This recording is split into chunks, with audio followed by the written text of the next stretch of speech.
ফলের ভরা মৌসুমেও ময়মনসিংহের বাজারে চড়া আমসহ সব ধরনের ফলের দাম। এতে সাধারণ ক্রেতারা সিন্ডিকেটকে দায়ী করছেন। এ নিয়ে বিস্তারিত জানাতে সরাসরি যুক্ত হচ্ছেন আমাদের সহকর্মী ইলিয়াস আহমেদ।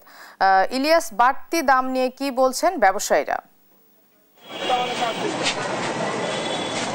সুমিষ্ট রসালো ফলে ভরপুর ময়মনসিংহের বাজার এবং যারা ক্রেতা রয়েছেন তারা বলছেন যে এই বড়া মৌসুমেও ফলের দাম কিন্তু অনেকটাই চড়া রয়েছে এবং বিক্রেতারা বলছেন তারা বিভিন্ন জায়গা থেকে ফল সংগ্রহ করছেন এবং সেখান থেকেই চড়া দামে কিনতে হচ্ছে তাদের, যার কারণে কিন্তু দামের যে ঊর্ধ্বগতি সেটি কিন্তু তারা বলছিলেন। অর্থাৎ রাজশাহী, চাপাই নবাবগঞ্জ এবং নওগাঁর আম কিন্তু ময়মনসিংহের বাজারগুলোতে এখন ভরপুর এবং সেই আম বিক্রি হচ্ছে ৮০ থেকে ১০০ টাকা কেজি পর্যন্ত বিক্রি হচ্ছে এবং ব্যবসায়ীরা বলছেন সেই আম তাদের আনতে কিন্তু যে পরিবহন খরচ সেটি কিন্তু অনেকটাই বেশি, যার কারণে কিন্তু বাড়তি দামে বিক্রি করতে হচ্ছে সেই বিষয়টি তারা বলছিলেন। এছাড়াও অন্যান্য ফলের দামও কিন্তু অনেকটাই চড়া রয়েছে এবং বিশেষ করে মধ্যবিত্তদের নাগালের বাইরে কিন্তু অনেক ফলের দাম রয়েছে। আমরা যদি বলি যে এখানকার আপেল কিন্তু বিক্রি হচ্ছে ৩২০ থেকে ৩৪০ টাকা কেজি ধরে।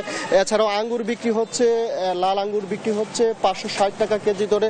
সাদা যে আঙ্গুরটি রয়েছে সেটি কিন্তু বিক্রি হচ্ছে ৪৬০ টাকা কেজি ধরে। কিন্তু এছাড়াও নাশপাতি বিক্রি হচ্ছে ৩২০ টাকা কেজি ধরে। ডালিম বিক্রি হচ্ছে ৬০০ টাকার উপরে কিন্তু কেজি প্রতি বিক্রি হচ্ছে এবং মালটা বিক্রি হচ্ছে ২৮০ থেকে ৩২০ টাকা কেজি পর্যন্ত কিন্তু বিক্রি হচ্ছে।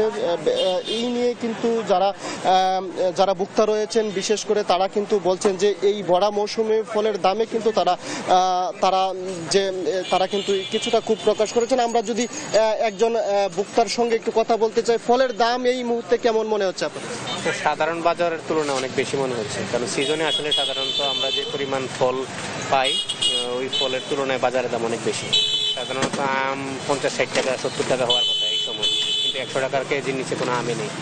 আর স্বাদেরও তেমন অনেক পার্থক্য আছে। আর আগে যেমন আম ছিল, এই আম রূপালী আম খেলে মনে হচ্ছে অমৃত খাচ্ছি। এখন ভ্যারাইটি আসছে, একই অনেক কিছু মিক্সচার আছে, যার কারণে হচ্ছে। তিনি কিন্তু বলছিলেন যে ফলের দাম কিন্তু অনেকটাই চড়া রয়েছে এবং তাদের নাগালের বাইরে রয়েছে এবং ব্যবসায়ীরা বলছেন যে তাদের পরিবহন ব্যয় কিন্তু বেশি হয়, বেশি দামে বিক্রি করতে হচ্ছে সেই বিষয়টি বলছিলেন। এই ছিল আমার কাছে ময়মনসিংহের ফলের দরদাম নিয়ে সর্বশেষ।